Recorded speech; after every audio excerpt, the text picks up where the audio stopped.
I found my little sister's diary. I wish I hadn't.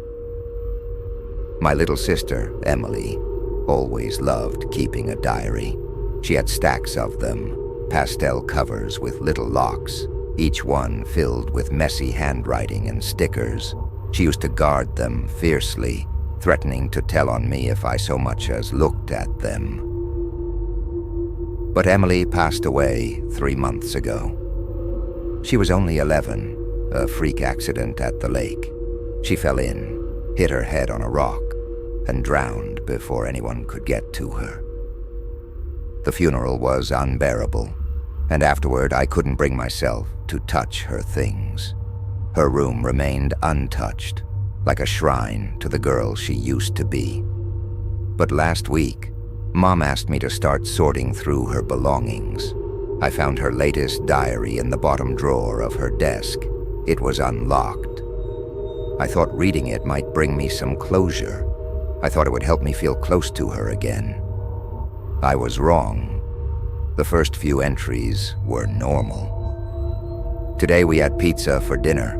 I took 2 slices before Joey could get them all. He got mad, but I don't care. That made me smile. Emily always loved teasing me. The next few pages were full of harmless ramblings, complaints about school, doodles of flowers and stars, lists of her favorite songs. But then, about halfway through, the tone started to change. I saw the man again today. He was standing in the backyard, watching me through the window. I told Mom, but she said I was imagining things. He's always there, though. I can feel him. The man. I paused, flipping back through the earlier entries. No mention of him before. Maybe it was just Emily's overactive imagination. She'd always been a little jumpy, a little too eager to believe in monsters under the bed. I kept reading.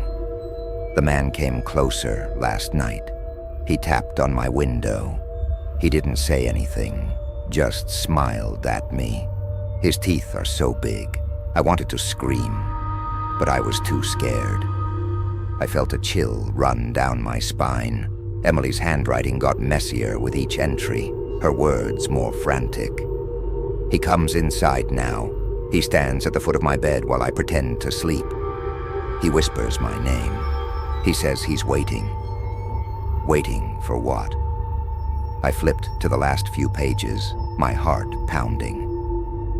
Joey doesn't see him. No one does. He told me not to tell. He said they wouldn't believe me. He said I belonged to him now. I stopped reading. My hands were shaking. This had to be some kind of prank, a made-up story Emily wrote to scare me. But the way she described it, the fear in her words, it felt real. Too real. That night, I couldn't stop thinking about the diary. I couldn't shake the image of Emily, lying in bed, too terrified to scream, while some stranger stood over her. I barely slept. When I finally drifted off, I dreamed about her. She was standing at the edge of the lake, staring at me with wide, unblinking eyes. Her lips moved, but no sound came out. When I woke up, I was drenched in sweat, and there was mud on my shoes. I told myself it was nothing. Maybe I'd gone outside to clear my head and didn't remember. But the next day, I found a page from Emily's diary lying on my desk. I hadn't brought the diary upstairs. The page wasn't one I'd read before. He says Joey will come next. He says Joey will join me soon. My blood turned to ice. That night, I locked my bedroom door. I tried to convince myself it was all in my head, that grief was playing tricks on me. But as I lay there, staring at the ceiling, I heard it. A tap. Tap. Tap. On my window. I didn't want to look. I couldn't. But something made me turn my head. He was me, there. A man, tall and thin, his face pale and stretched like wax.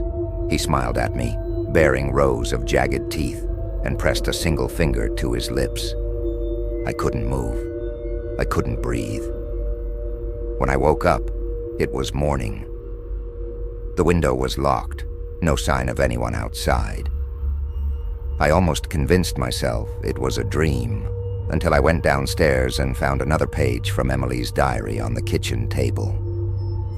He says it's time. He says Joey belongs to him now.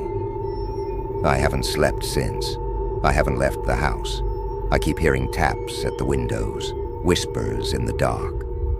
Last night I found muddy footprints leading from the lake to my bedroom door.